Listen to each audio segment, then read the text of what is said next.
The anime opens with the birth of a child, whose very first sight is his mother smiling down at him with overwhelming joy. What no one in the room realizes, especially the ecstatic parents, is that this newborn is no ordinary baby. He is a reincarnated soul, fully aware that he has lived an entire previous life and remembers every inconvenient detail of it. Inside his tiny body resides the mind of a grown adult. He thinks clearly, reasons logically, and immediately understands the situation. Unfortunately, he is still stuck in the body of an infant, which means no speaking, no walking, and no dramatic monologues about existential rebirth just yet. To add insult to injury, a status screen appears before him. A quick glance confirms his expectations. Every stat sits firmly at the bottom. Apparently, reincarnation does not come with a starter pack. Moments later, the king of the Mirror Empire enters, and the child nearly panics upon realizing that he has been reborn into royalty. The king names the newborn Noah, unknowingly assigning him a lifetime of responsibility before he could even lift his own head. Soon after, a loyal servant reports that Noah possesses an unusually strong affinity for water magic. Without hesitation, the king appoints him as the future head of Almeria, a district renowned for its abundant water resources and water magic users. This decision occurs while Noah is still young enough to consider blinking a major achievement. The king then orders Noah's stats to be displayed publicly throughout the palace. As expected, most of the values remain at the lowest tier, earning nods of approval from the onlookers. Then the water magic stat appears. At merely 1 minute old, Noah's rank already reaches SS. The room freezes, jaws drop, and common sense briefly evacuates the palace. Meanwhile, Noah checks his own stats and notices something completely different.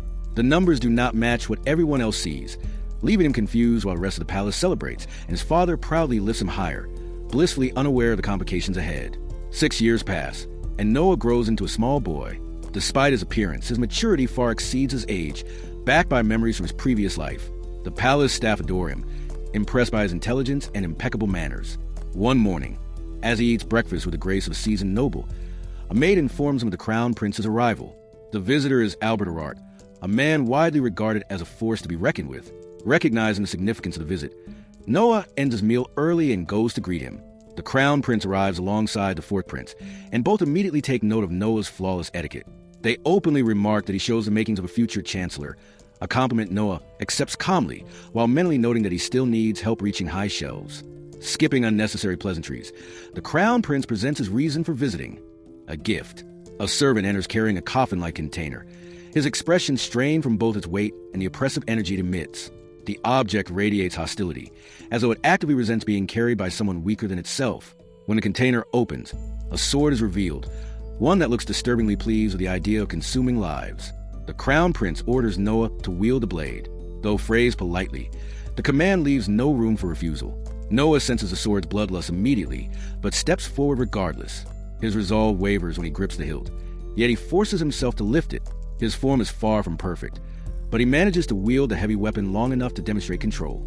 Only then does the crown prince reveal the truth. The sword is cursed and has executed most of its previous wielders after deeming them unworthy. The fact that it spares Noah leads to a simple conclusion. His SS rank stat protects him. The weapon is called Leviathan, a sword infused with devastating water-based power capable of making the world tremble.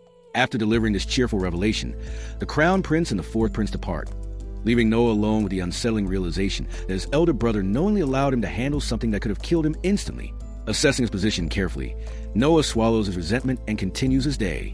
Picking fights with powerful siblings rarely ends well. Later that day, one of Noah's maids requests leave. He immediately notices the tremor in her voice and asks what troubles her. She explains that a severe flood has destroyed her homeland, leaving her mother homeless. Out of desperation, she considers working in the red light district to earn money for her mother's survival. Noah rejects the idea without hesitation, and instead offers both the maid, Zoe, and her mother a home within the palace. He even arranges a new job for Zoe's mother. Learning of the flood's aftermath, Noah orders the purchase of all affected land to prevent bandits and exploitation. When a servant questions the funding, Noah calmly explains that he plans to sell the land gifted to him by his father to cover the cost. The following day, Noah travels to the region. The fourth prince warns him against using Leviathan, explaining that survival does not equal permission. The sword may tolerate him, but misuse could bring severe consequences. Upon arrival, Noah discovers that the locals receive barely edible food. Those in charge secretly skim ingredients for profit, turning relief efforts into a personal business. Noah's sense of justice ignites, and for the first time, rage overtakes him. He confronts the man responsible, who, unaware that the child before him is a prince, responds with arrogance. That ignorance seals his fate. Noah summons Leviathan and demands its power. The sword resists at first, but it senses unwavering resolve and submits. In a single decisive strike, Noah decapitates the corrupt official, sending terror through soldiers and peasants alike. Realization spreads quickly. They stand before royalty. Everyone kneels. Far away, news of Noah wielding the cursed sword reaches the crown prince. Instead of concern, amusement fills him. He laughs loudly, realizing that his younger brother may be far more useful and far more dangerous than he initially assumed. The second episode opens with a narrator introducing the capital city of the Mirror Empire. Beyond serving as the political heart of the empire, the city also functions as its financial nucleus. Over time, it has grown into the most prosperous city in the world, one that now falls directly under the jurisdiction of a young prince, Noah. By this point, Zoe has taken on additional responsibilities under Noah's command and is almost always by his side during his daily routine. Her diligence makes her invaluable to him, while the steady work allows her to support herself comfortably. On this particular day, the two head together to a grand hall to attend a performance they have been anticipating. The event is a singing performance by a young woman named Aleki. From the moment she begins to sing, Noah finds himself completely captivated. His jaw visibly drops as her voice fills the hall. While he can recognize that her technique still leaves room for refinement, having heard far more polished singers before, he can tell that Aleki sings from genuine passion rather than mere necessity. That sincerity alone sets her apart. Just as Noah and Zoe are enjoying the performance, three men abruptly barge into the hall without tickets, shattering the atmosphere. Without a hint of shame, they storm the stage and declare that Aleki will never be able to repay her parents' debt through singing alone. They crudely insist that she abandon her passion and sell her body instead. The words immediately sour Noah's mood. Not only are they cruel, but they also interrupt his moment of peace. He steps down toward the stage and calmly announces that demanding repayment of a parent's debt from their child is illegal under imperial law. The men, unaware of his identity, respond with arrogance, mocking him and telling him to run back to his mother. Noah feels no need to announce his status. Instead, he draws his cursed sword and incapacitates all three men in an instant, carefully ensuring they survive. Terrified both physically and emotionally, the men scramble out of the hall, shouting desperate threats that they will return. After restoring order, Noah approaches Aleki and offers to sponsor her singing career with a payment of 25 reins. The offer overwhelms her with joy. He then politely asks her to finish the song, explaining that he would like to hear how it ends. By sunset, Noah returns to his palace, only to find the same three men kneeling at the front gates. A servant explains that they have come to apologize. Noah immediately realizes they must have learned his identity. While he has no intention of punishing them further, he refuses to grant them an audience, stating that a prince cannot be met at will by commoners. Prince Henry, the fourth prince, overhears his decision and praises Noah's judgment, noting that granting such informal meetings would only diminish his authority. The two move somewhere private, where Noah explains that his refusal was deliberate. By leaving the men fearful rather than furious, they would be less likely to harass Aleki again. Prince Henry is stunned by Noah's insight, remarking that no one their age could think so strategically. He compares Noah to his peers, Frank and Gary, who are the same age but far less capable. Noah privately reflects that Frank and Gary are his half-brothers, born of a different mother. Shifting the conversation, Prince Henry admits that what impresses him most is Noah's mastery over the cursed blade Leviathan. Once a national treasure that no one could wield, it now obeys Noah completely. When Noah casually summons Leviathan out of thin air, Henry momentarily loses his composure. Noah explains that the sword can shrink itself and be hidden within a sleeve, one of its many functions. Prince Henry is left in genuine awe, convinced that Noah is truly exceptional. Together, they head toward a royal gathering. Along the way, they encounter the same men from the concert once more, bowing repeatedly in hopes of forgiveness. When one of them loses his temper, Noah suppresses him instantly using Leviathan's power, explaining to Henry that even small portions of the sword's strength allow him to do such things. At the party, Noah's entrance draws immediate attention. Despite his young age, his elegance and composure astonish the assembled nobles. This time, instead of concealing Leviathan, he openly wears it. When questioned, Noah announces the sword's name and reveals that it was a gift from the crown prince himself. The revelation excites the room, until one noble scoffs, claiming the blade must be a replica.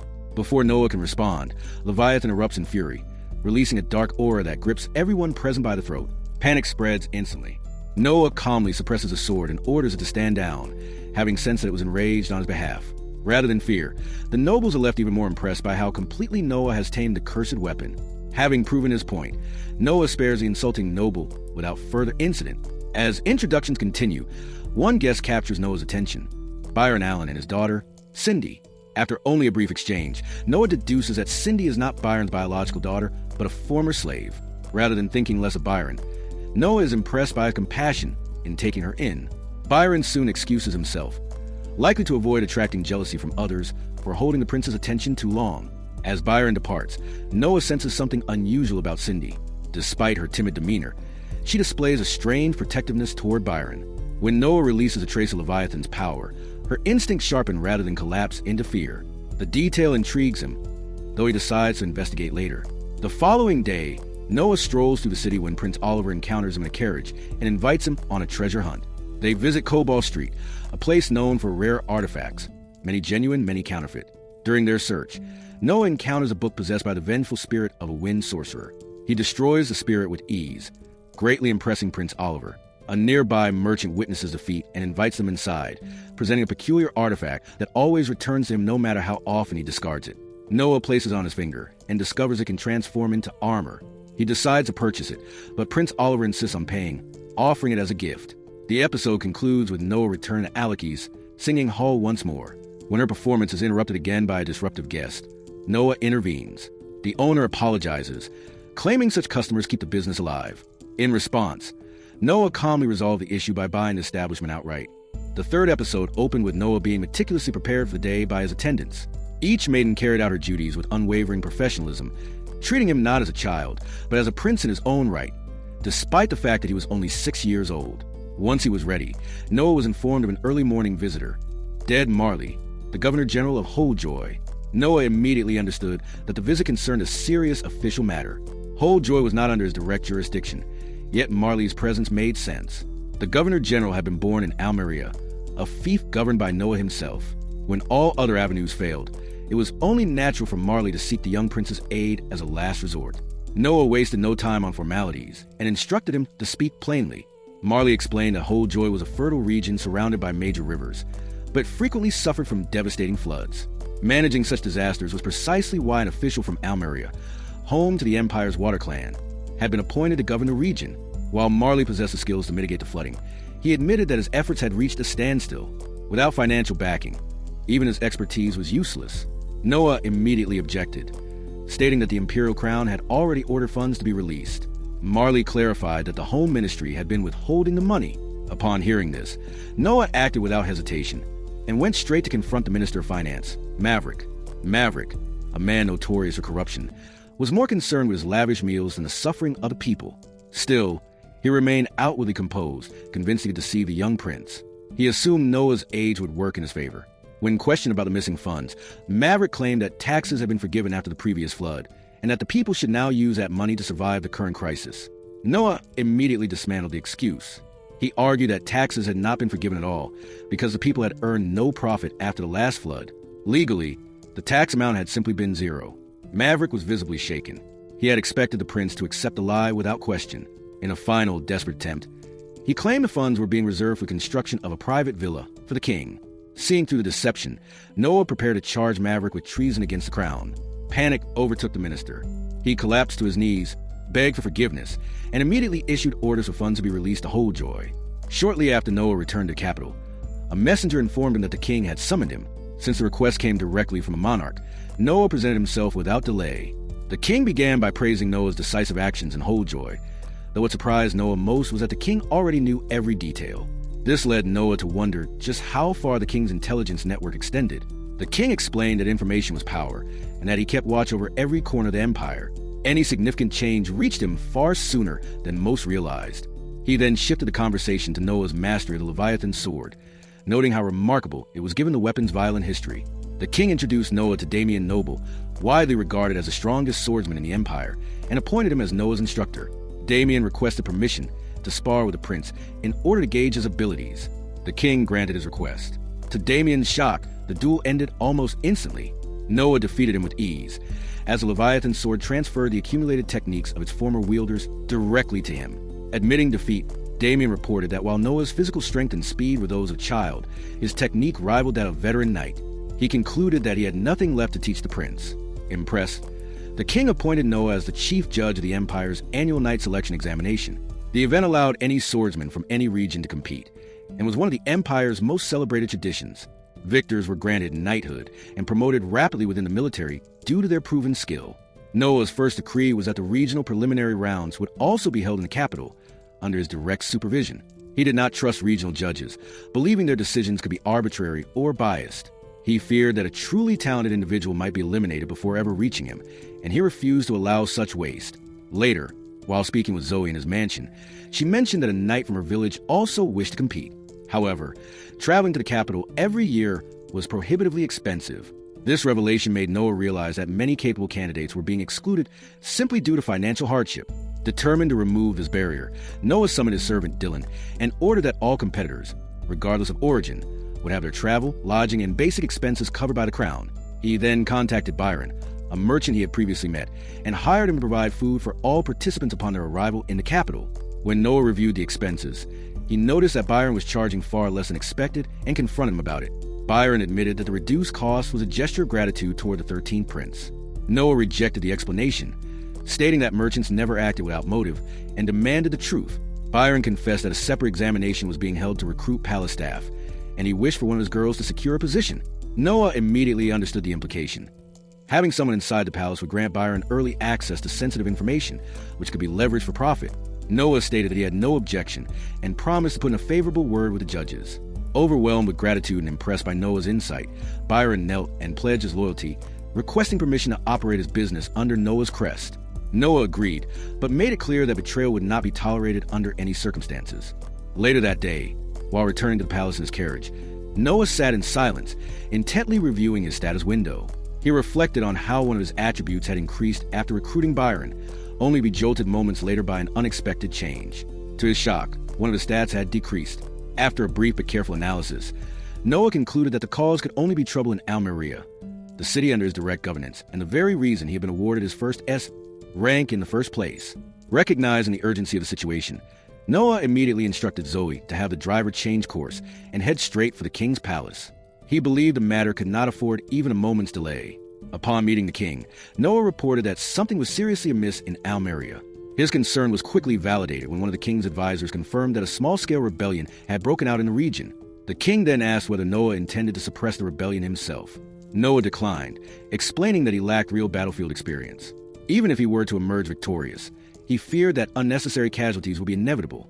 Instead, he requested that one of his elder brothers lead the campaign, assuring the king that he would provide support in any way possible. Noah specifically recommended his brother Henry, believing him to be the most suitable for the task. The king agreed and ordered that Henry be summoned at once. Later, as Noah and Henry traveled together toward the affected region, their convoy was ambushed by rebels wielding water magic. Leviathan detected the enemy's presence first, allowing Noah to react without hesitation. He swiftly subdued the attackers, ensuring they were incapacitated but left alive for interrogation. From them, Noah learned that the core of the rebellion consisted of a large contingent of cavalry. Noah immediately recognized a strategic weakness in this revelation. Almeria possessed very few war horses, and supplies of horse feed were already limited.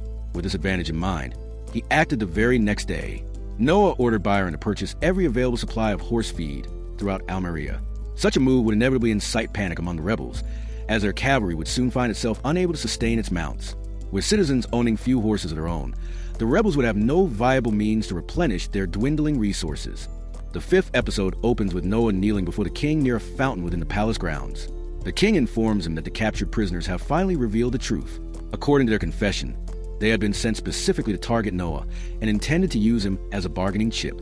The king remarks that what truly impressed him was not merely this revelation, but the fact that Noah had managed to overpower all the guards on his own and successfully detain each of them for questioning. However, the king adds that it is unfortunate how little information the prisoners actually possessed. Beyond their mission to capture Noah, they knew nothing of the larger rebel organization behind the plot. The conversation then shifts to Noah's recent decision to cut off the supply of horse feed in Almeria. The king praises this choice, stating that it was both strategic and humane. He explains that while cutting human rations would have been a more direct way to cripple the rebels' forces, it would inevitably have endangered innocent lives. Desperate for food, the rebels' first targets would have been the homes of ordinary Almerian citizens. Noah finds himself once again impressed by the king's insight, especially given that the plan has not yet been fully carried out. Byron has only just been assigned to secure the horse feed supply, yet the information has already reached the throne. The speed at which such details travel strikes Noah as almost ominous, though he keeps his unease to himself and does not voice it before the king. Concluding that Noah has demonstrated exceptional intelligence, loyalty, and capability, the king decides he must be rewarded. As a mark of royal favor, Noah is granted permission to bear a sword engraved with his crest, the crest of the 13th prince. In an empire that prides itself on martial prowess, such an honor carries immense weight. Using a sword insignia without explicit permission is considered a capital offense, punishable by death.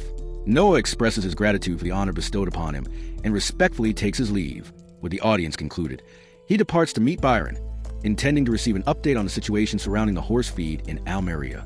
Byron reports to Noah that he has gathered all the intelligence necessary to carry out their plan. He explains that the operation will be relatively easy, feasible, and highly effective, and he confirms that this approach is indeed the best course of action against the rebellion. However, Byron cautions the prince that the rebellion's leader is Carfin, a tenacious man who will not surrender easily. While the strategy may cripple the rebels, Byron stresses that their plans will never be fully undone unless Carfin himself is eliminated. This warning prompts Noah to consider an alternative strategy, but his thoughts are interrupted by the unexpected arrival of one of his maids, someone who has no reason to be involved in matters of warfare. She apologizes for the intrusion and urgently informs him that a critical situation requires his immediate attention. A soldier, gravely wounded, has arrived at the gate and is demanding an audience with the 13th prince. Judging the severity of the situation, Noah agrees to see him and heads to the gate alongside Byron and the maid. There, they find a soldier from Almeria, who has come to report that rebellion has broken out in Noah's fief. Although this information is not new to Noah, he recognizes the danger the soldier must have faced to deliver the message. To ensure the man's sacrifice does not feel meaningless, Noah reacts as though he has learned something important. He orders the maid to tend to the soldier's wounds and grants him a reward of 1,000 reen. Turning to Byron, Noah remarks that while the information itself may lack value, the soldier's loyalty is unquestionable, and that alone makes him deserving of the reward. Later that evening, as the sun sets and Noah sits alone in his chambers reading, Zoe arrives with trembling steps and a pale expression. Noah immediately notices her distress and asks what is wrong. She extends her hands to reveal a small bottle filled with liquid and confesses that a suspicious man has ordered her to mix the poison into Noah's drink. The plan, she explains, is to incapacitate him so that he can be captured. She adds that refusal would mean her death. Noah calmly asks why she did not simply comply with the order. Zoe replies that she cannot bring herself to betray him, as he is the one who saved her mother and her village. Moved by her loyalty, Noah writes her a check as a reward for her devotion to the crown. Then, to her shock, he instructs her to proceed with the plan anyway. She is to give him the poison and hand him over to the rebels. Noah explains that this will allow him to infiltrate their ranks and extract critical information about their leader, even if it means risking his own life. Zoe follows the prince's orders, and Noah later regains consciousness inside a carriage. Anticipating such a situation, he has already reduced the size of his sword and concealed it, preventing the rebels from confiscating it. To his advantage, they have also overlooked his ring. Using his magical relics, Noah frees himself and reveals his presence. He quickly realizes his captors are nothing more than expendable lackeys, unlikely to possess any meaningful knowledge of the rebellion. Disappointed but decisive, he dispatches them one by one, wielding his sword with precision, skillfully evading and parrying their attacks. Within moments, every rebel lies defeated. Shortly afterward, Zoe arrives with a large contingent of guards, eager to assist in any way possible. By then, the fighting is already over, and the guards move in to secure and imprison the fallen rebels. During the cleanup, one guard discovers a sword that appears highly suspicious. Noah orders him to step back and examines it himself. He determines that the weapon is cursed and that it harbors deep hatred for the one who cursed it. That individual, Noah realizes, is none other than Carfin, the leader of the rebellion. Drawing upon the power of his Leviathan and the cursed sword, Noah pinpoints Carfin's location. From an unfathomable distance, he unleashes a powerful projectile of magic that strikes Carfin directly in the head, ending the rebellion at its source. Although Noah does not publicly announce Carfin's death, the following day the king congratulates him on eliminating the rebel leader. Noah is once again taken aback by how swiftly the king has learned the event. The means by which such information reaches the throne remains a mystery to him. In the aftermath of Carfin's fall, it takes little time for Noah's brother to track down and imprison the remaining rebels, bringing the uprising to a definitive end. Soon afterward, a royal court is convened, with the king himself presiding as judge to determine the fate of those who dare to rebel against the crown. The king declares that the prisoners are to be drawn and quartered, a sentence that entails mutilation followed by execution as punishment for high treason. The assembled court regards his verdict as entirely appropriate for criminals who challenge the authority of the high crown. Noah, however, steps forward as the sole voice of dissent. He advises the king that the law clearly stipulates a swift death as sufficient punishment for treason. He further argues that allowing a motion to override established law undermines the authority of the crown and invites future defiance. When the king considers Noah's reasoning, he is unable to find fault in it. Impressed by Noah's wisdom and courage in standing before him, the king reflects that while any of his sons might have challenged him, none would have done so for the sake of justice itself. Moved by this realization, the king bestows upon Noah the title of the Wise, declaring that from that day forward, he shall be known throughout the kingdom as Noah the Wise. Noah expresses his gratitude, and once the formal proceedings conclude, he is summoned again to speak privately with the king. During their discussion, the king inquires about Noah's plan for judging the annual night selection examination. In response, Noah demonstrates that his ring can repel any attack directed at him. He explains that, in the first round, he intends to evaluate the knight's aptitude by measuring how close their attacks can come to him before being deflected. The king remarks that the method is both effective and dangerous. Noah acknowledges the risk and states that he is fully prepared to accept any consequences that may arise. As the day draws to a close, the king withdraws to a secluded chamber alongside his confidant, the prime minister. There, he reflects on an ancient legend that warns the true seal of the Leviathan must never be broken. Yet, despite the warning, the king confides a suspicion that if Noah were the one to break it, the outcome might be extraordinarily beneficial for the kingdom. The 5th episode opens with the night selection exam already underway. It is described as the Empire's largest annual examination, attracting participants from every corner of the realm, all hoping to rise suddenly in status and enter higher society. The kingdom hosting the event is identified as the Mirror's Kingdom, an ancient name meaning warrior. The narration explains that the nation takes immense pride in producing some of the world's finest fighters and is globally renowned for maintaining one of the strongest militaries in history. Because of this reputation, the event holds tremendous importance.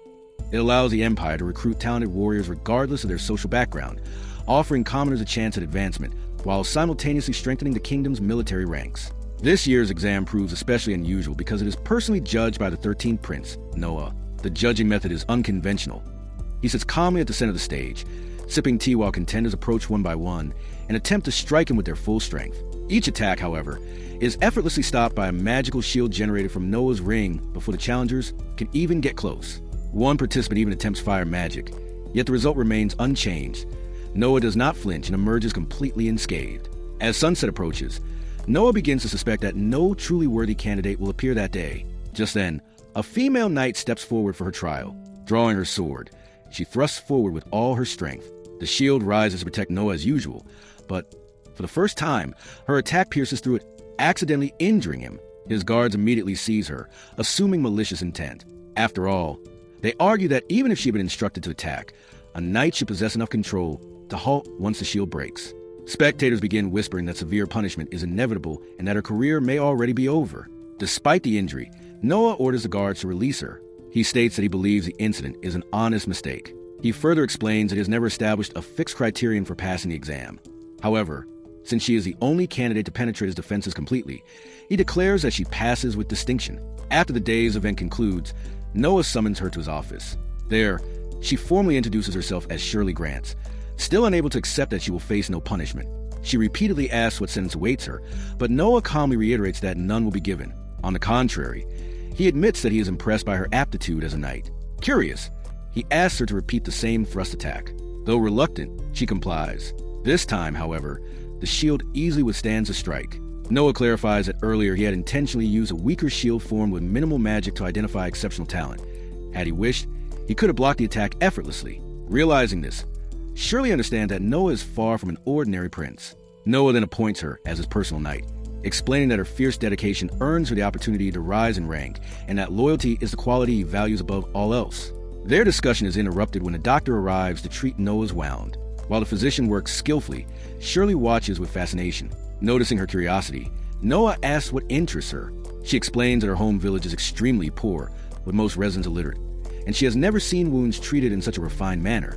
The doctor confirms that this situation is common in impoverished regions where access to proper healthcare and education is limited. After hearing this, Noah assigns Shirley her first task.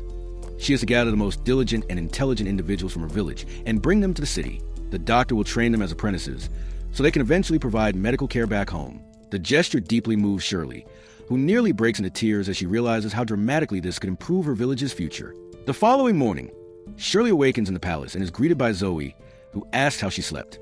Shirley replies that although the room is luxurious, it still feels unfamiliar, making restful sleep difficult. Nearby, palace maids begin gossiping about whom Prince Noah might eventually marry. Zoe attempts to ground them in reality, pointing out that the prince is still quite young. The others disagree, arguing that royalty often marry early and that Noah already carries himself with striking maturity. They notice Zoe blushing while speaking about him and tease her about harboring feelings for Prince. Though she neither confirms nor outright denies it, the teasing continues. Observing all this, Shirley becomes struck by how deeply respected Noah is and how strong the loyalty toward him appears. The scene shifts to Noah's office, where Shirley stands beside him as a knight delivers the finalized report on the exam. Noah reviews and signs it before returning it. The knight thanks him for conducting the exam so effectively, noting that it enabled the military to recruit excellent candidates. Noah then asks Shirley to escort the knight out. Outside, she bows respectfully, but the senior knight tells her such humility is no longer necessary. She is now a knight herself and should carry appropriate pride. Nevertheless, he advises her to place unwavering trust in Noah, insisting that loyalty to him is a decision she will never regret. Later that evening, during a formal gathering hosted by Noah, Zoe presents him with a suspicious letter delivered by an unknown messenger who vanished immediately afterward. Concerned it might contain important intelligence, she prioritizes informing Noah directly. As he prepares to open it, both Zoe and Shirley warn that it could be a trap. Even Noah's sentient sword, Leviathan, appears alert. Noah proceeds anyway. The letter reveals that remnants of the Almerian rebels remain active and may attempt another uprising. Noah quickly deduces that the informant is likely the same individual who previously warned him, despite the fact that he had already been aware of the rebellion. While Zoe and Shirley praise the informant's loyalty, Noah views the situation more pragmatically. He explains that an untrained spy is likely to be captured eventually, turning into a liability rather than an asset. Realizing his brother Henry is nearby, Noah assigns him to suppress the rebels. Soon afterward, confirmation arrives that the rebels have been defeated, though the informant was captured beforehand and reportedly tortured into unconsciousness. Noah immediately orders Zoe to send word to Almeria that this man's loyalty is invaluable to the crown and that every possible resource must be used to save him. Shirley recognizes that, strategically, the informant may possess little useful intelligence, yet Noah still prioritizes his rescue. She begins to see him as a strict yet compassionate leader, someone she feels increasingly determined to serve faithfully. The next day, Noah visits Cobalt Street in search of rare artwork. A shopkeeper presents him with a glass masterpiece by the artist Lindsay, explaining that only 2 such pieces exist worldwide. Impressed, Noah offers over 10,000 reins for it, delighting the seller. Their transaction is interrupted when Oscar arrives, having intended to purchase the same piece, so he could own both of Lindsay's finest works. Rather than simply handing it over, Noah shatters the glass artwork on the spot. Though it seems wasteful, he explains that reducing the number of existing pieces increases the value of Oscar's remaining one, effectively turning the destruction into a gift. Oscar appreciates the gesture, and the shopkeeper still receives full payment. The episode concludes with Shirley reflecting on how, in the short time she has served Noah, he has consistently demonstrated capability, foresight, and decisive leadership. She remarks that life under the 13th Prince has already been filled with remarkable experiences, each revealing his strategic mind. Noah reiterates that loyalty from his people matters to him above everything else. In response, Shirley vows to follow him for the rest of her life, firmly committing herself to his service. The 6th episode begins with Noah enjoying his meal over a grand table alone, with his maidens present in the room to serve him should he need anything. He is now 12 years old, and since it is his 12th birthday, he is reportedly receiving many gifts from the people he has served as a prince. It is noted that the use of the word serve is more accurate than rule in this case, as Noah is described as quite popular throughout the empire for consistently putting his people before himself. One of the maidens reportedly cannot help but gaze outside in awe at the massive number of people who had traveled long distances just to present gifts to Prince Noah. Noah explains to her that the process naturally takes time because he cannot simply accept a gift without scrutiny, since it could potentially contain poison or anything else intended to harm royalty. He adds that it is therefore essential to obtain a complete background history of anyone from whom he is receiving a gift. Zoe clarifies that, on the previous occasion, the process had taken nearly a week due to the overwhelming number of people wishing to offer him gifts. This situation is presented as evidence that Noah is considered a worthy prince, and a highly popular one as well. He is also said to have gained additional fame as a man who has mastered the cursed sword Leviathan. He then proceeds to his daily duties at the Ministry of Military Affairs, where he now serves in ministerial capacity, and where Prince Henry and General Rice are reportedly waiting for him. They inform Noah about the conditions in the south, particularly regarding an ongoing rebellion. General Rice is said to be scheduled for dispatch with a large number of soldiers in order to suppress the rebellion swiftly while minimizing casualties. Noah asks the general how many soldiers he will be taking with him truly to the battlefield, a question that reportedly makes the general visibly uneasy, though he attempts to conceal it. Prince Henry then asks Noah what he means by truly. Noah explains that it is a common corruption tactic among generals to register more soldiers than are actually deployed to the battlefield, allowing him to secure excess expedition funds that often end up in the general's personal possession. Upon realizing that his scheme has been exposed, the general reportedly falls to his knees in apology, while Prince Henry reacts with visible fury. Noah, however, does not treat the matter as a grave sin, and simply instructs the general to provide the accurate number of soldiers he intends to deploy. He further states that if additional funding is genuinely required for the troops, he would willingly authorize the necessary amount.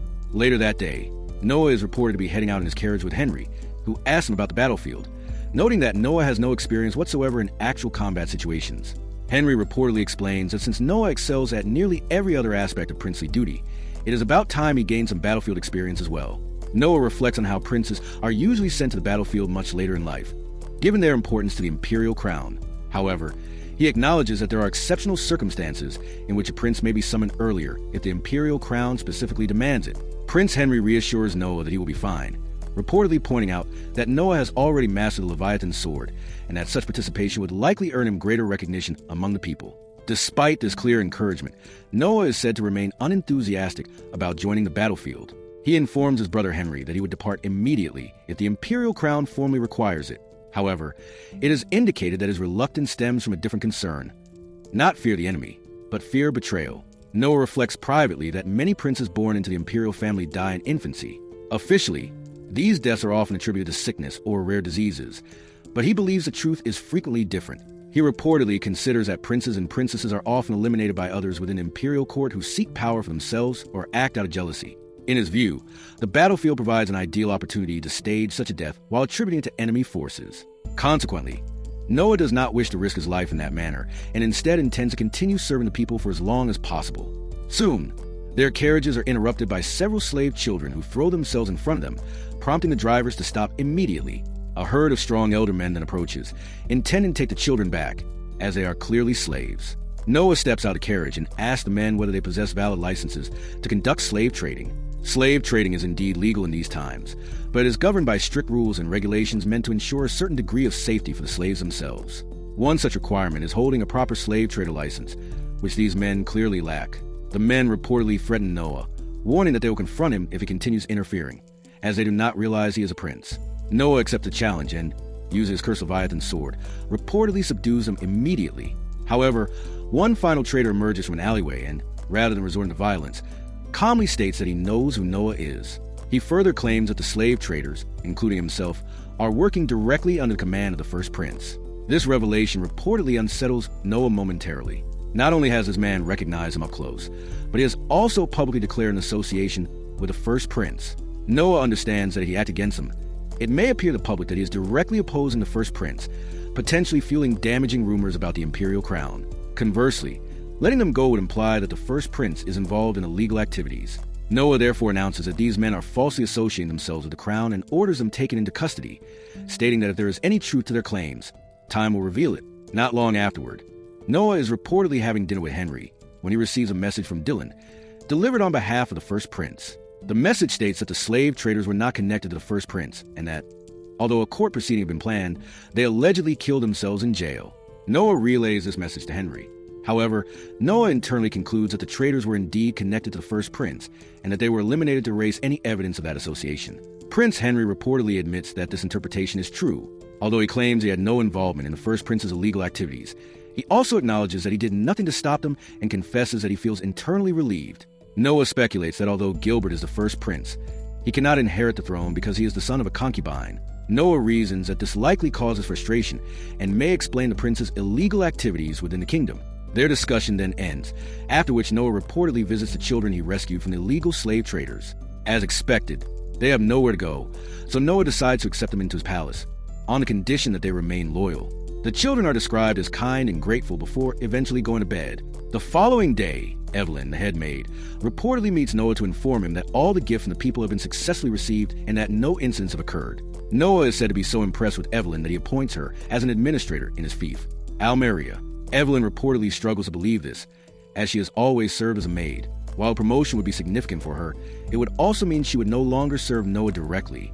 She expresses her desire to serve him forever, and initially shows no interest in the promotion. Noah explains that she will still be working for him, and that this fundamental relationship will not change. He adds that if she performs well as an administrator, it will demonstrate to everyone that he is an excellent judge of character and that his decisions are usually sound.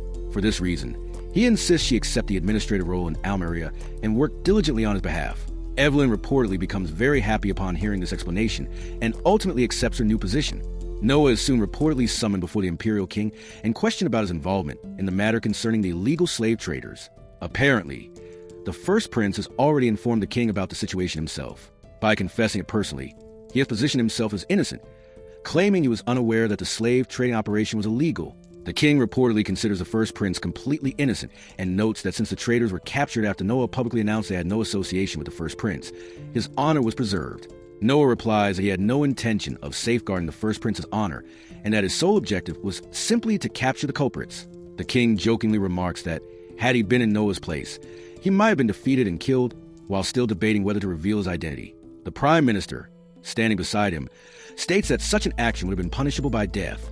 Noah, who is described as being very well versed in imperial law, corrects the prime minister, explaining that if the king has not officially identified himself and the culprit is unaware of the victim's identity, that particular law would not apply.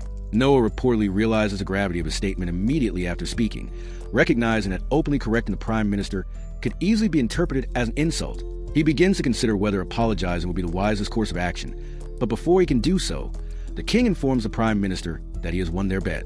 It becomes clear that this exchange was a deliberate test arranged by both the king and the prime minister to assess how knowledgeable Noah is regarding imperial law. The king then immediately announces that Noah will serve as the new minister of justice. Later that day, Noah reportedly reflects on the promotion, wondering why answering a single question correctly has led to such an appointment. He notes internally that he has always been bold when dealing with serious matters.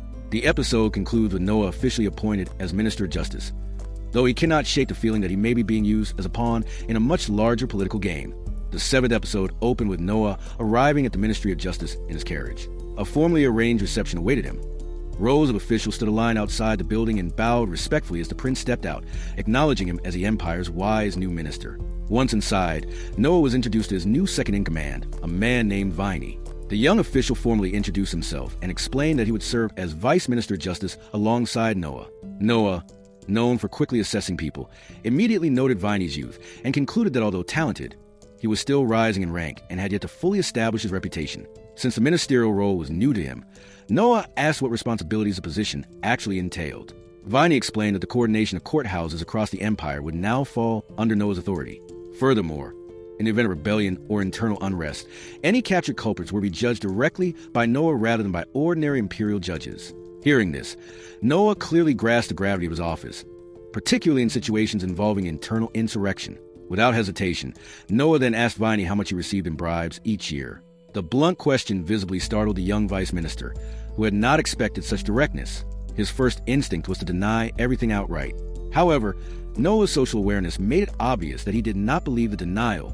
Calmly, he assured Viney that the conversation would remain confidential and that no repercussions would follow if he spoke honestly. Reassured, Viney admitted that he accepted a few hundred reins annually in bribes, though only in minor disputes where either outcome could be justified. He stressed that he never accepted bribes in murder cases, reasoning that such interference could provoke retaliation from wrong parties, a risk he was unwilling to take. After listening, Noah wrote Viney a check for 5,000 reins and instructed him to stop accepting bribes altogether. Surprisingly, Viney declined the money. He stated that he was already deeply impressed by Prince Noah's integrity and promised to abandon the practice voluntarily. Despite this pledge, Noah remained slightly skeptical. While Viney's words sounded sincere, the prince was not yet fully convinced that the young vice minister's habits would change so easily. Later that night, to celebrate Prince Noah's new position as Prince Minister of Justice, his brother, Prince Oscar, arranges a grand dinner party for him. Noah still cannot believe himself to be in this position, so he asks Oscar what the reason could be for him becoming the second Prince Minister after his brother Henry. Oscar gives a rather laid-back answer, saying he thinks there's not much more to aside from the king adoring the young Prince Noah. Noah, being thoughtful, reflects that it could simply be the king's personal bias, which is certainly a possibility. However, he proposes a different theory to Oscar. Noah reminds him that many years ago the empire nearly collapses because of the crown prince system. According to that system, the eldest son of the king is destined to become king at some point, but this leaves the remaining princes without real authority or regional control, which leads to instability. That is why the empire now gives different princes jurisdiction over different regions, ensuring they all play a role in governing the empire. Noah believes these positions are merely tests meant to measure each prince's aptitude for eventually becoming king. This revelation startles Prince Oscar, who rises in amusement, realizing it would mean the king is considering Noah, along with Henry, as a potential successor. Almost immediately after this realization, one of Oscar's informants arrives and reports that the king intends to appoint Oscar as the next Prince Minister of the Ministry of Finance. Oscar excitedly tells Noah this confirms his theory. The king is assessing the brothers' capabilities to determine who best fits the throne. He adds that Noah will soon be formally established in his ministerial role as well. Noah, however, does not receive the news enthusiastically, not because of increased competition, but because he believes the king is alienating Crown Prince Albert. Despite being Crown Prince, Albert holds no official ministerial position and has remained Crown Prince for far too long. Noah concludes that appointing the younger brothers as ministers seems like the king is sending Albert a clear, harsh message that he will never become king. Meanwhile, the Knights of the Empire raid a group of men and arrest 167 people. The Prime Minister informs the King of the Empire that, according to the intelligence gathered, these people are acting under Prince Albert's orders and are attempting to apprehend or kill the king so they can make Prince Albert the new ruler of the empire. The king reflects that it seems Prince Albert can no longer wait to reign. However, he considers both Albert and Gilbert unworthy of the crown. The individuals he is actually considering are Noah, Oscar, and Henry, believing anyone would suffice as long as they can overcome the trials he intends to place before them. As Minister of Justice, news of the attempted attack on the king reaches Noah, making it his responsibility to order punishment and investigate the matter. After only a brief review of the situation, Noah understands what is truly happening. All the captured and accused men are close allies of Albert, which makes it clear that Albert wishes to become king as quickly as possible, especially now that 3 of his brothers serve as prince ministers. Noah finds himself in a difficult position regarding the decision. According to imperial law, insurrection is never to be forgiven, whether led by royalty or a commoner. This would mean Prince Albert should be cut from the waist as punishment for attempting to overthrow the king. However, Noah recognizes that such an action would cause a major scandal across the empire and lead to political instability, particularly since, although the captive men are associated with Albert, there is no concrete evidence directly linking him to the plot. That alone would give many people reason to protest. Not long afterward, Noah is summoned to the king's chambers, where he announces a punishment for the captured people while deliberately excluding Albert from the discussion. He declares that the leader of the rebels should be held fully accountable for organizing the uprising and should have his body sliced down the middle from the waist, while the remaining followers are to be executed. The king expresses his approval of Noah's reasoning, stating that he understands why taking action directly against Albert will be harmful for the empire, and he tells Noah that he continues to have high hopes for his decision-making abilities. After his meeting with the king, Noah heads back to his palace, only to discover that the 2 front guards have been brutally killed. However, one of them, drawing his last breath, informs the prince that the intruders are still inside. Noah rushes in without hesitation, intending to deal with the enemies swiftly, and he succeeds. He subdues them and ensures they do not commit suicide, so they can later be questioned. Viney reports that the remaining insurgents are either killed or have taken their own lives, preventing them from being captured. Noah realizes these men belong to Albert and concludes that Albert clearly wants more power in the empire. He understands that Albert is aware the empire cannot easily punish him, so he will likely continue these attacks until his demands are met. For the time being, Noah decides he needs an excuse to avoid leading the investigation toward Albert. He deliberately injures himself and officially claims a wound is inflicted by the intruders, allowing him to be executed without an investigation that might implicate Albert. The next morning, Noah meets the king, who is evidently aware of what Noah has done to protect Albert, but acts oblivious and asks whether the intruders must have been highly capable to injure him. Noah briefly thinks the king knows everything, yet chooses to pretend otherwise. Nevertheless, he plays along with the official version and claims his own carelessness allows the weaker foes to land a blow. The king then walks with Noah and speaks about the fragility of the situation regarding the selection of an heir. Noah proposes a solution to reduce Albert's aggression toward the empire, granting the role of Prince Prime Minister. In this arrangement, Oscar, Henry, and Noah will report directly to Albert, satisfying his desire for authority without making him emperor. The king initially reacts with anger and does not consider it a good idea. However, instead of openly lashing out, he calmly remarks that Noah's injury has not fully healed and suggests it's affecting his judgment, then begins to walk away. Noah stops him and clarifies that although Oscar, Henry, and he would formally report to Albert, they would retain the option to bypass him whenever necessary. This would ensure the emperor remains directly informed about the kingdom's affairs, while allowing Albert to maintain an illusion of power. This reasoning strikes the king as convincing, and he ultimately agrees to proceed with the proposal. The 8th episode begins with Noah being taken into a new secret chamber of the king, where he comes across a strange artifact concealed in a box. After opening the small box, he discovers a ring that clearly has a great deal of magical power emanating from it. The danger does not drive the brave Noah away.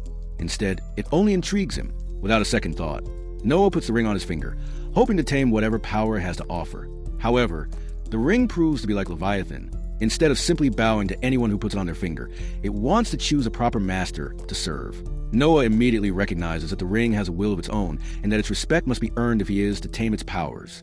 He takes out his Leviathan and engages in battle to emerge victorious against the ring. The king is impressed with Noah, seeing how he is able to tame a magical item so strong. The name of the ring is Luthier, and it has not allowed itself to be worn by anyone before this in front of the king.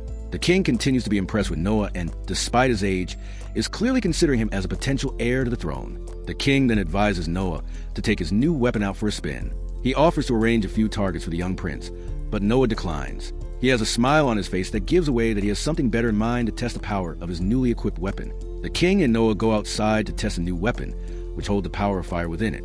Noah uses his new weapon and, to the king's surprise, directs the attack right at himself.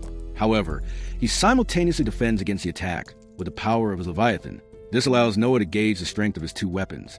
He concludes that Leviathan is a little stronger than his newly equipped weapon. However, that does not mean its fire attribute will be useless. The king witnesses the excellence of control Noah demonstrates over his new weapon and officially tells him that Luthier is his to keep. The next day, Noah is summoned to advise the king on a serious matter. As someone known as the Wise Prince, his opinion has become invaluable to the king. That is no small feat, considering the king himself has the ability to think on his feet faster than most people in the kingdom. The matter involves a nephew of the emperor. The arrogant young man has made a reputation for ruling his domain with tyranny instead of empathy. Now, he has murdered a random man while drunk. His father, however, does not wish for his son to suffer the cruel fate of the law. Noah, being a very just prince, states that there are no laws that would grant the nephew an escape. The king informs Noah that the empire has been offered a staggering amount of 30,000 reins as punishment for the son's crime. He tells Noah to consider this offer, as the government is always low on funds that can be used for the prosperity of the empire. The king proposes that they should consider revising their law and allow financial compensation to serve as a proper punishment instead of the culprit's life being taken. Noah sees the appeal of such a system, but ultimately objects to the proposal. He explains that if such a law would be enforced, the wealthy would be able to pay off any crimes they commit and get away with it, whereas the unfortunate would have to suffer severe consequences. This could potentially set the empire up to face rebellion. Noah proposes that while it may be true they need funds, there must be other ways to acquire them rather than enforcing an unjust law like this. The king admits a flaw in his proposal and agrees with Noah. As a reward for correcting him, the king offers Noah an honorary position as his advisor. This sparks an idea in the young prince. He proposes that people should be given an opportunity to become honorary knights under the empire by paying a certain amount to the government. Noah reasons that there are many people who have more money than they know what to do with. Such people desire honor more than wealth and would waste no time in accepting an offer like this.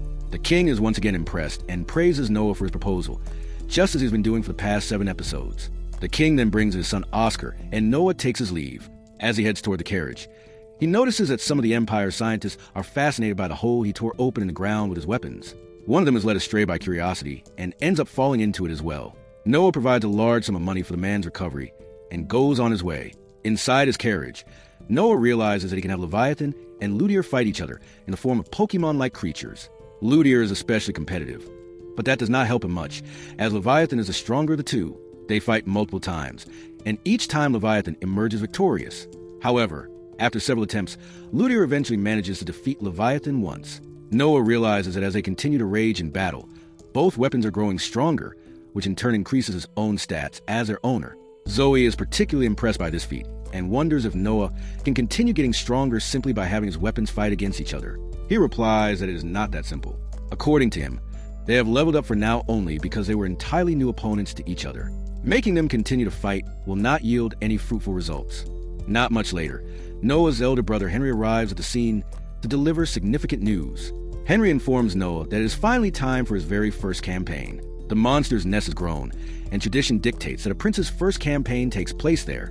In fact, the entire region is controlled by the imperial military, making it the ideal ground for a future king's inaugural campaign.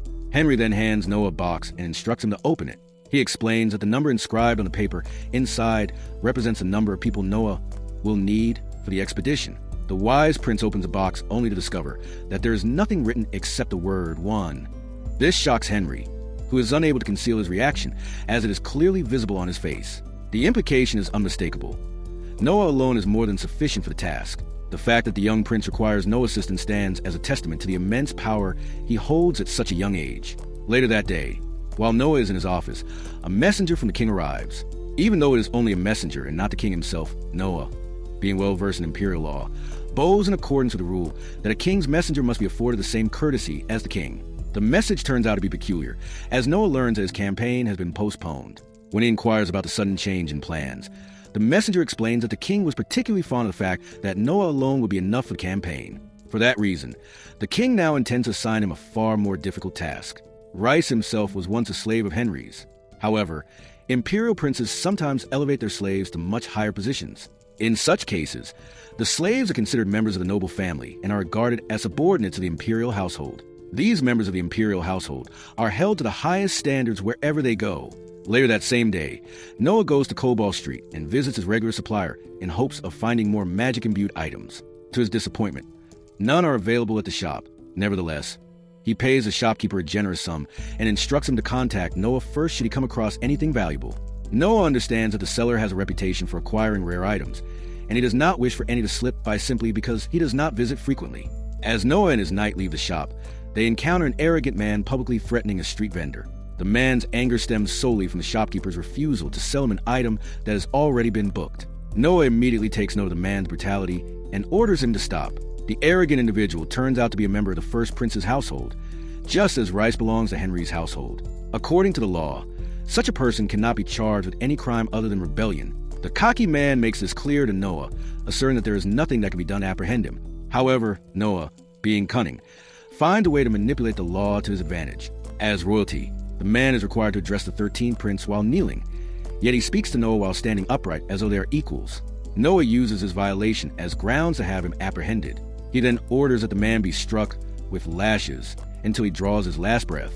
After issuing the execution order, Noah commands his knight to handcuff him. He intends to present himself before the first prince, Gilbert, in shackles, since he's just ordered the execution of someone from Gilbert's household. Prince Gilbert declares that the arrogant man in the market was merely tarnishing his name and states that it is good Noah has taken care of him. He immediately gives his butler a key so that Noah may be released. As Noah heads home, his knight expresses confusion, unable to understand why he presented himself before Prince Gilbert as a prisoner when he had done nothing wrong and Gilbert appeared indifferent. Noah explains that this interpretation is far from the truth. Although Gilbert may appear nonchalant, he is inwardly furious. Gilbert views Noah as a competitor, and killing someone from his household could be interpreted as an act of internal power struggle. By appearing before him in shackles and offering an apology, Noah makes his intentions clear and prevents further escalation. The following day, another man named Don Orts comes to see Noah. He tells the wise prince that he is deeply impressed with how matters are handled under his authority. Don expresses his desire to serve under Noah in any position available. He appears charismatic and resolute in his request. Noah agrees to accept him. However, as soon as Don leaves the palace, Noah orders his butler Dylan to conduct a thorough investigation into him. It is evident that Noah senses there is more to Don than meets the eye. The 9th episode begins with Noah being prepared for his day by the female maids when Dylan approaches him in visible haste. It is clear that he carries urgent information that cannot be delayed. Dylan reports that his investigation into Noah's new employee, Don Orts, has been completed. He explains that Don's parents work for First Prince and states that it is evident Don has been sent as a spy on the First Prince's behalf, especially since he has deliberately concealed this fact. Noah instructs Dylan not to share this information with anyone for the time being. He explains that, since he is now aware that Don is a spy, he can manipulate the situation and use him accordingly. Dylan then informs Noah that the shopkeeper of Bardsley wishes to contact him, as he has discovered a rare piece of art that may be worthy of the wise prince's attention. Noah decides to visit the shop and discovers the artwork to be a beautiful painting of a girl. As he steps closer to inspect it, he notices that Leviathan reacts strongly and informs him that the painting is cursed. The shopkeeper presents a replica of the exact same painting. With his sharp eyes, Noah easily identifies the difference between the two. The original appears to have matured slightly, as if the girl within it has grown older over time. The shopkeeper explains that this is a unique trait of the cursed painting. It matures with time, unlike the replica, which remains unchanged like any ordinary artwork. Noah senses a suspicious aura emanating from the painting and, without hesitation, draws his sword and slices through canvas before the shopkeeper can stop him. After the painting interacts with Leviathan, something extraordinary occurs. The girl depicted in the painting comes to life and steps out to greet the wise prince. Noah converses with the girl, and she explains that the painter killed her when she was only a child and created the painting using her blood. She expresses gratitude to Noah for releasing her from her cursed existence. Although the shopkeeper cannot understand her language, Noah communicates with her effortlessly. She wishes to repay him for setting her free, and Noah states that the only appropriate repayment is for her to swear loyalty to him. She gratefully pledges her loyalty to the wise prince. The magical girl then demonstrates several extraordinary abilities. First, she showcases transformation by taking the exact shape and form of the shopkeeper, greatly impressing Noah. She then uses the power of Noah's ring to transform into a holographic state. Noah declares himself satisfied with this acquisition and thanks the shopkeeper for discovering such a valuable ally. He states that he is willing to pay whatever price the shopkeeper sets for the artwork, and the deal is concluded. Later, Noah proceeds to his office, where Byron Allen arrives to meet him. Byron brings numerous expensive gifts as a gesture of gratitude. He reports that the girl he sent to serve under the Emperor 6 years ago has risen to the rank of attendant. The girl, named Ada, was personally selected by Noah because he recognized her ability to please the Emperor. This explains Byron's lavish gifts as an expression of thanks. Byron expresses hope that Ada will soon rise to the rank of wife. However, he acknowledges that she must first become a concubine before she can attain such a position, though she can never become empress, as that position has long been occupied. Noah warns Byron to remain vigilant, explaining that every attendant aspires to become a wife of the Emperor and that the competition is ruthless. He describes the palace not as a place for humans, but as a den of hungry wolves. He advises that Ada must be carefully protected at all times if she is to achieve her ambitions and remain safe. Realizing the full political implications, Byron becomes unsettled and returns home immediately to plan his next move. Afterward, Noah hands a letter to Zoe, instructing her to deliver it to his mother, whom he meets only once a year. He intends for his mother to understand that he considers himself Ada's guardian, signaling that she should support Ada's rise within the palace. Such advancement would elevate Byron's status and, in turn, increase Noah's power, as Byron remains loyal to him. Zoe expresses amazement at Noah's strategic thinking. Noah states firmly that politics always take precedence over emotions within the imperial family, adding that those without hunger for power are destined to be devoured. Seemingly at random, Noah asks Zoe about her mother's well-being. She replies that her mother is fine, but mentions that when she closes the palace gate at night, she sometimes feels as though someone is lurking nearby. She admits it may simply be her imagination. Noah instructs her not to share this suspicion with anyone, explaining that he has a plan to determine whether the threat is real. Later that night, Zoe's mother is attacked by a mysterious figure, who is revealed to be Dawn, the spy recently hired by Noah. However, it is soon disclosed that the woman is not Zoe's real mother, but Huwa in disguise. She remains unharmed, as ordinary physical attacks have no effect on her. Noah speculates that Dawn believed Zoe's mother had discovered his activities, and therefore attempted to eliminate her. For the time being, Noah instructs Zoe and her mother to leave the palace for their safety. Meanwhile, Noah orders Huwa to monitor Dawn, only to discover that Dawn is betrayed and stabbed by the very person who originally hired him. Rather than abandoning him, Noah rescues Dawn and takes him to a remote house far from the palace.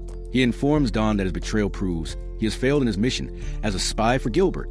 Dawn expresses deep regret, stating that he had no choice and apologizing for betraying Noah. He admits his astonishment at the wise prince's ability to uncover his schemes. Noah decides to grant Dawn a second chance as a loyal subordinate. Dawn eagerly accepts, recognizing that he has no future elsewhere. Noah observed that his own status increases after recruiting Dawn, interpreting this as proof of Dawn's genuine pledge of loyalty. As a newly devoted subordinate, Dawn reveals information that deeply unsettles Noah. Noah promptly arranges an audience with the Emperor to report the alarming news.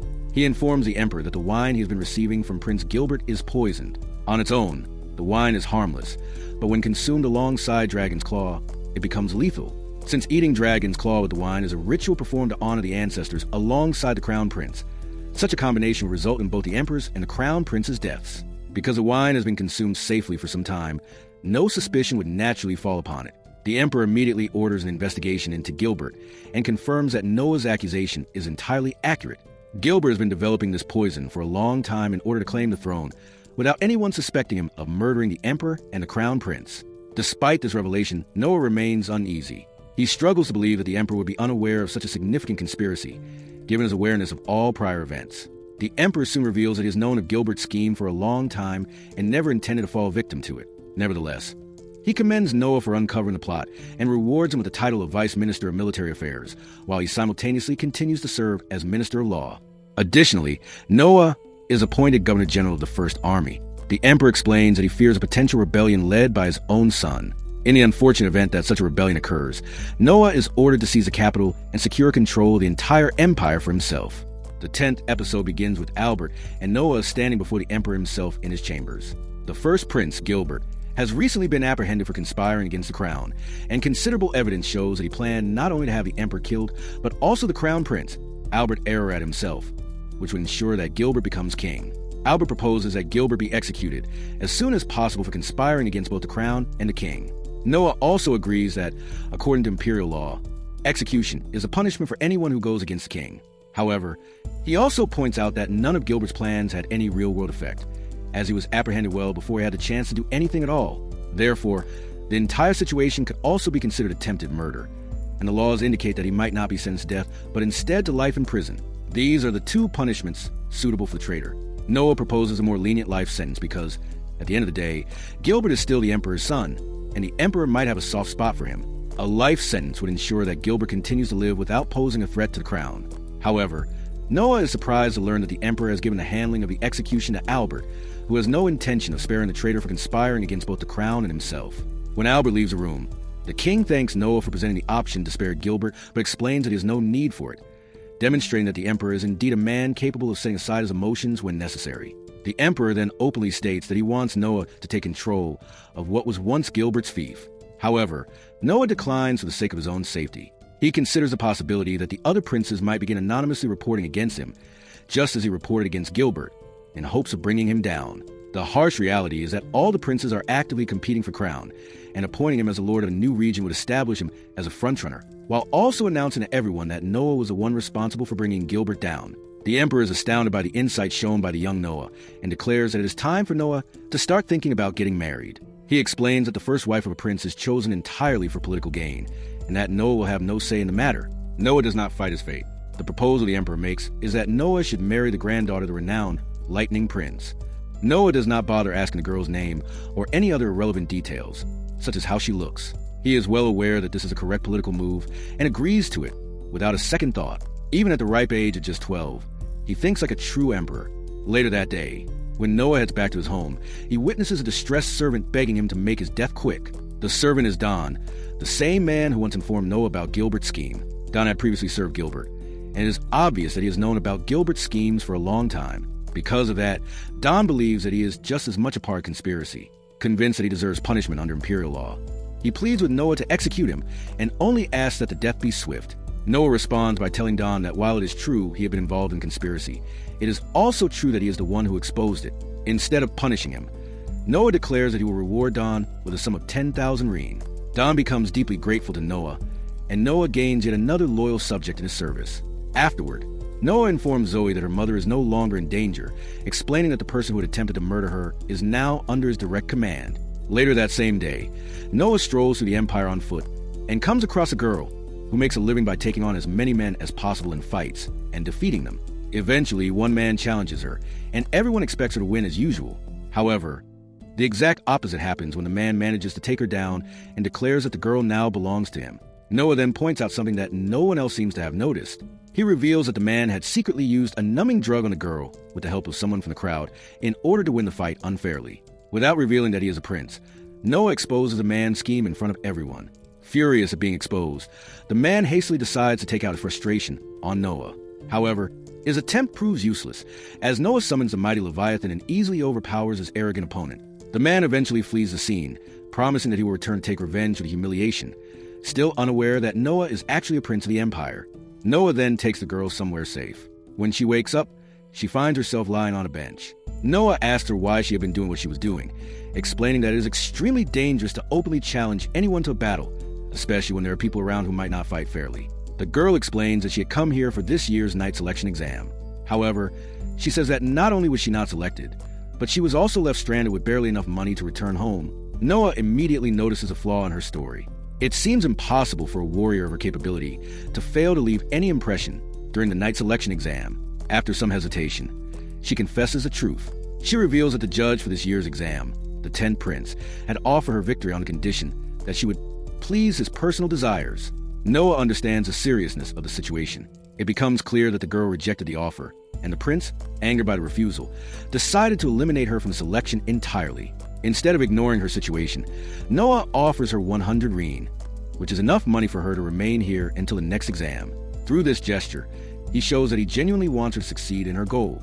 Not long afterward, the man Noah had previously defeated returns, this time bringing a herd of men with him. They intend to take Noah down for good and satisfy the man's burning desire for revenge. In response, Noah uses his magic ring to create fists of fingers and defeats them all with ease. During the aftermath, Noah discovers that one of the men is actually a personal knight of the 10th prince. Rather than punishing him harshly, Noah decides to forgive him for associating with such lowlifes and instead orders him to oversee their punishment for attacking royalty. The knight accepts the command with visible fear, knowing that a single wrong move could place him alongside the very men he arrived with. As all of this unfolds, a man sitting on a nearby bench begins clapping, openly applauding Noah's calm thinking and sharp intuition under pressure. Noah notices the man and, although it is the first time he has seen his face, he immediately recognizes from his attire that the man is, without a doubt, the Lightning Prince himself. Realizing that the man outranks him, Noah wastes no time in bowing respectfully. The Lightning Prince is no ordinary man. He is known as the one and only person who stood beside the current emperor when the emperor ascended the throne at a young age. When the emperor eventually grew into his role and the empire stabilized, the Lightning Prince returned his own fief with honor, showing no greed for additional power. Unlike many other princes who might fall victim to jealousy and ambition, the man wastes no time and cuts straight to the point. He explains that he is here to evaluate Noah and determine whether he is truly worthy of marrying his granddaughter. He makes it clear that he is fully aware that the order for the marriage comes from the emperor himself.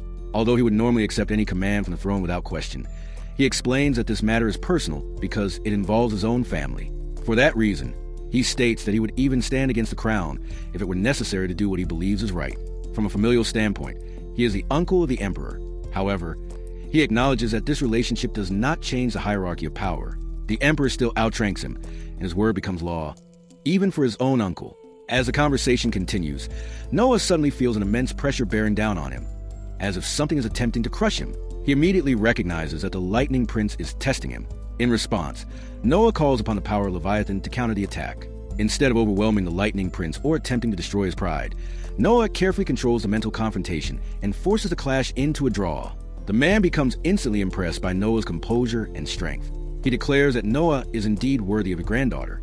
As proof of his approval, he presents Noah with a magic-imbued ring to serve as the engagement ring. The ring contains the power of Behemoth, and through it Noah is immediately called into battle with Creature. Noah swiftly defeats Behemoth and subdues it under his will. The man is once again astonished, admitting that even the Lightning Prince himself was never able to tame the fierce Behemoth. Afterward, Noah summons Leviathan, Ludir, Huua, and Behemoth all at the same time, almost as if he is proudly displaying collection before the Lightning Prince. However, what happens next is something that even the wise prince could never have imagined. The 11th episode begins with Noah feeling as if he has been launched far into space.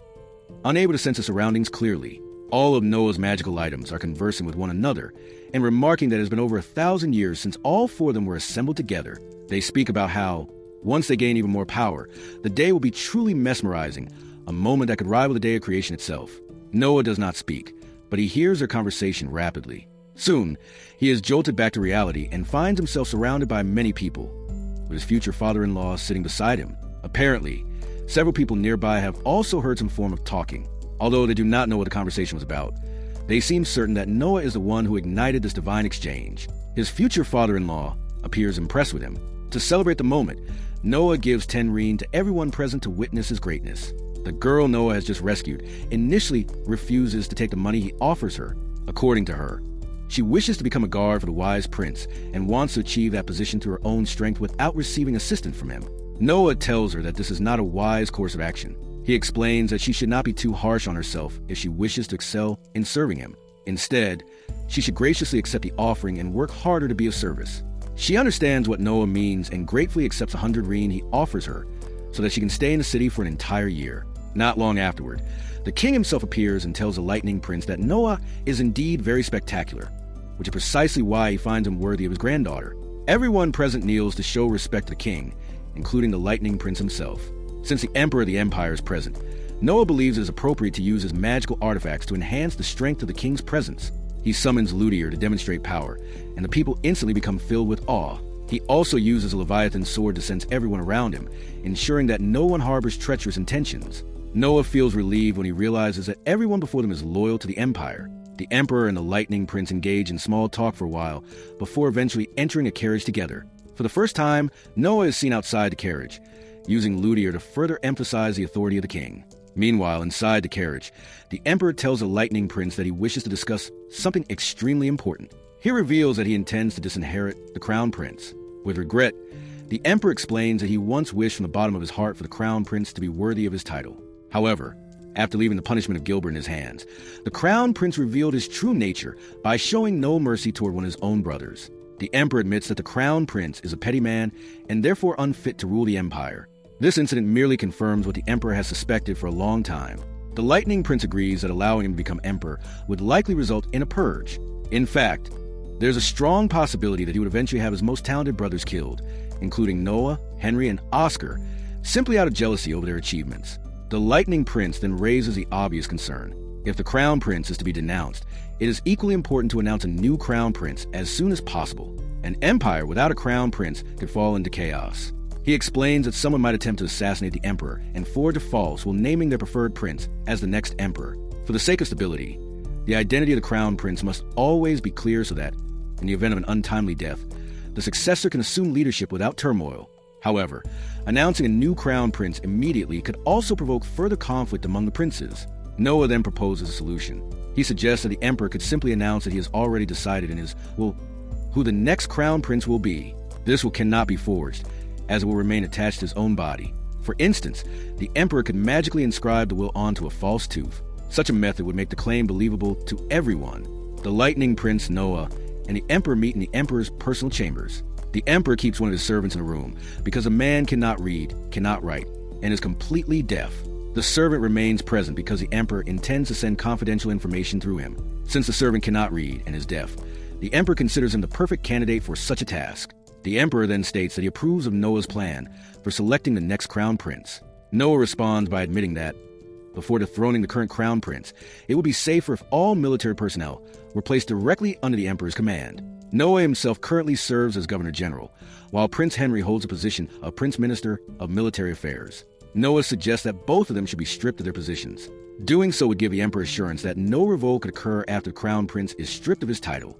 In the event that a small revolt does arise, the emperor would still be able to counter it, since the entire army would fall under his jurisdiction. The emperor writes a handwritten note to Noah, thanking him for his service as Governor General, while also relieving him of his duties. He then writes another letter, this time for Henry, and hands it to the deaf servant who cannot read.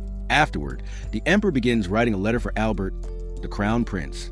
In it, he intends to denounce Albert from his position as crown prince. As he writes, the weight of his decision becomes evident, and he records each word with deep regret.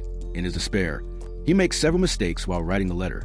The Lightning Prince understands the emperor's condition. Although the emperor is not executing the crown prince, he is revoking the birthright of his own son, and as a father this must be extremely difficult for him. Noah then proposes that the mistakes remain in the letter for Albert to read. He believes that doing so may help Albert understand the sorrow behind his father's emotions rather than view the decision as a cold act of father taking power away from his son. The emperor soon finishes writing and once again hands a letter to the deaf servant so that it can be delivered to Albert. In a shocking moment, the servant shows a slight reaction upon seeing the letter. No one notices a reaction, no one except Noah. This reaction confirms to Noah that the servant can indeed read and likely lied about it in order to act as a spy. Noah immediately exposes him and apprehends him. The servant superior is then brought into the room. Acting in a capacity as Minister of Justice, Noah sentences the spy to death. Investigating him further might lead directly back to Albert, and for the time being they do not wish to expose him, since doing so could cause further instability in the empire. The head servant is found guilty only of incompetence when selecting someone for such a sense of responsibility, so he does not face any severe punishment. The next day, Noah heads out in his carriage to meet Albert. He arrives at the residence of the current crown prince and meets him at the front door, where he is invited inside. Noah deliberately leaves his guard, Shirley, behind a signal to the crown prince that he intends no conflict and expects Albert to show no aggression in return. They walk together into Albert's garden, where Noah notices a remarkable tree that appears far more magnificent than any he has ever seen. Albert acknowledges Noah's appreciation for its beauty and states that the tree will be delivered to Noah's home the following day, as it would be better placed in the hands of someone who truly values its elegance. Eventually, the conversation shifts to the real reason for Noah's visit. Noah informs Albert that the emperor intends to travel to the northern region to relieve the stress of his demanding duties. This time, however, he also plans to take Albert with him. Noah speculates that the emperor may wish to teach Albert more about how to run an empire. Albert, however, remains unconvinced. Normally, when the emperor takes a break and travels north, the responsibility of governing the empire is entrusted to Crown Prince Albert. This arrangement prepares him to take on the duties of emperor when the time comes. Despite his doubts, Albert conceals his skepticism and thanks Noah for delivering the message. He then stands up and abruptly leaves, ending the conversation without further discussion. After this somewhat tense encounter, Noah decides to return home and conclude the day by listening to Aleki's singing. The 12th episode begins with a woman coming into Noah's office late into the night, unexpectedly, and begging him for help. When he asks her what the matter is about, she tells him something that would leave any normal person in a state of shock and panic. The woman's name is Olivia, and she comes to inform Noah that the former crown prince plans to launch a coup d'etat that very night and overthrow the king by force. This is all she knows, as how he intends to achieve this is beyond her knowledge. Noah feels disheartened upon hearing the news, but at the same time, he understands that this kind of action is expected of Albert. However, Noah is not one to accept any kind of news without confirming its source, so he asks the woman how she knows about this. She replies that Prince Albert sleeps with her, and after satisfying his needs, he once let out his master plans. Noah also asks her what motive she has for betraying Albert. She explains that before working for Albert, she originally belonged to the house of Prince Gilbert before he was caught scheming against the crown. Even though Gilbert was a pathetic man, Olivia had sworn loyalty to him, and after he was caught, she realized that Noah had tried his best to spare Prince Gilbert's life. However, Prince Albert eventually took matters into his own hands and had Prince Gilbert killed as if he had never been his brother. Eventually, her desperation reaches its boiling point. She gets on her knees and asks Noah to somehow avert this catastrophe, saying that someone like Albert should not be ruling the empire at all. In return, she is willing to do anything for Noah, even satisfy his desires if he wishes. Noah tells her that he will avert the coup his brother has planned, and she will serve within his palace as a maid since that is what she did at Gilbert's palace. Olivia is amazed at being treated so well, and Noah tells her that she had pledged great loyalty to her first master and that he simply wishes for her to show the same loyalty to him. That very night, Noah begins to leave his palace in search of Albert, but is stopped by Zoe and Gigi, the two maids who are by his side every day. Noah does not tell them where he is headed at this hour, but tells them that it is for something important. He gets into his carriage and heads to a spot where he believes Albert will be. Although the informant did not tell him how many men are under Albert's control, nor which army of the empire he will be using to carry out the coup, Noah, because of his versatile knowledge of the empire, identifies one army that will unflinchingly follow Albert even in a coup d'etat. Meanwhile, Albert gives a speech to his men about carrying out the coup and dethroning the current king. He tells them that water must keep flowing in order to keep impurities out, and the same can be said of the empire. The king must not hold power for too long and should pass it down to the next rightful heir, much like the flow of water, to keep things stable. However, the current king fails to do that, so that night they will take the throne from him by force. All of the men in the army shout in agreement with the barbarous plan. They have been truly trained to follow orders from their superiors regardless of how barbaric and senseless those orders may be. In the meantime, out of nowhere, Noah appears at the site, and Albert looks at him in shock, almost as if he has seen a ghost. It is obvious that Albert does not want any of the remaining princes to know about what he is planning. Noah gets straight to the point and skips the formalities given the dire situation they are in. He asks Albert to stop what he is doing and come to his senses, stating that this coup d'etat will do him no good. Albert tells him the cold truth, that he has been waiting for over 35 years to be crowned king of the empire. He has dreamed of this ever since he was a child, but now the king has decided to renounce him as crown prince, meaning he will remain a prince forever with no hope of becoming king. Noah reflects that, as someone who was a commoner in a previous life, being a prince would mean being one of the most powerful people on the planet. Yet to Albert it is a demotion for his rightful claim to the throne. As someone born into royalty, being a prince means nothing to him. However, Noah cannot allow things to proceed this way and makes it clear to Albert that if he wishes to go through with his plans, Noah will stand against him. Albert sees no hope in swaying Noah from his principles and orders his men to apprehend him. Noah takes out Leviathan and handles 5 or more of them at once. He realizes that they are just following orders, and instead of killing them, he chooses to knock them unconscious using Leviathan's power. However, there are 1,000 of these men, so Noah summons Bahamut, which takes the form of a giant beast that breathes fire. The creature makes 1,000 men tremble in fear before the wise Prince Noah. Using the power of fear, he defeats 1,000 men without killing them. Noah then stands before Albert and tells him that he has crossed a line and that his life cannot be spared under the law, but he can still do good by saving the lives of his men and family. Noah offers him a chance to drink poison and commit suicide.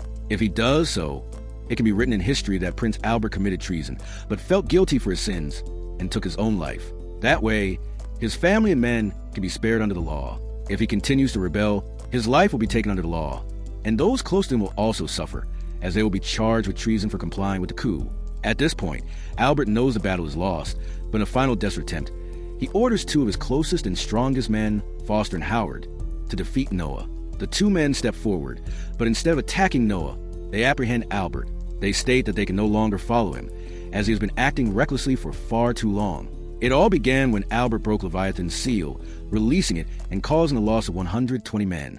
Both of them lost close friends, and even a father due to that arrogant decision. Despite this, they continue to serve him out of loyalty until now. But what he has done today is the final straw.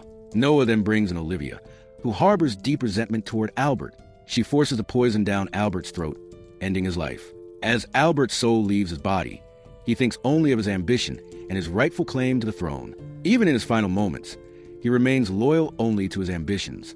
Everyone at the site then pledges their loyalty to the wise Prince Noah. Eventually, the dead body of Prince Albert reaches the king, who sheds no tears, yet the sorrow weighing on his soul is evident across his face.